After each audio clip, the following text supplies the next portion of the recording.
आवाज मानदेशाचा। मान तालुक्यातील म्हसवड शहरालगत असलेल्या धुळदेव गावच्या हद्दीत आज सकाळी झालेल्या भीषण अपघातात 2 जणांचा जागीच मृत्यू झाला, तर 3 जण गंभीर जखमी झाले आहेत। जखमींना तातडीने सातारा येथील डॉक्टर क्रांतिसिंह रुग्णालयात उपचारासाठी हलवण्यात आले।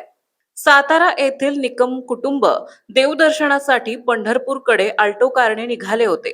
सकाळी सुमारे 9 वाजण्याच्या सुमारास म्हसवडहून पुढे जात असताना धुळदेव गावच्या हद्दीत रस्त्याची खराब अवस्था आणि उखडलेला भाग यामुळे चालकाचा अंदाज चुकला।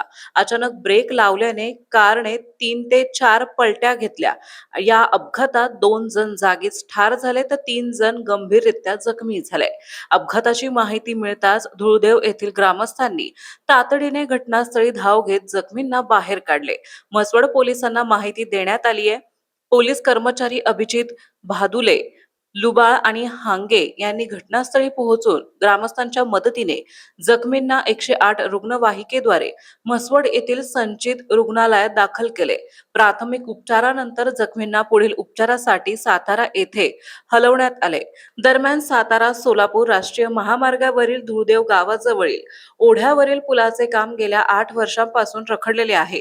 शेतकऱ्यांच्या जमिनीच्या मोबदल्याचा प्रश्न प्रलंबित असल्याने कामे थांबले असून या ठिकाणी वारंवार अपघात होत आहे। आतापर्यंत सुमारे 20 जणांचा मृत्यू झाला असून 300हून अधिक अपघातांची नोंद झाली आहे। या पार्श्वभूमीवर संतप्त ग्रामस्थांनी प्रशासनावर निष्क्रियतेचा आरोप करत आणखी किती बळी गेल्यावर प्रशासन जागे होणार असा सवाल उपस्थित केला आहे। पुलाचे रखडलेले काम तातडीने पूर्ण करून नागरिकांचा जीव वाचवावा अशी मागणी ग्रामस्थांकडून करण्यात येत आहे। मानचौफेर न्यूज साठी प्रतिनिधी महेश कांबळे, म्हसवड। आपल्या जिल्ह्यातील तालुक्यातील लेटेस्ट बातम्या पाहण्यासाठी आजच मानचौफेर न्यूज चॅनलला YouTube वर सबस्क्राइब करा आणि बेल आयकॉन प्रेस करा।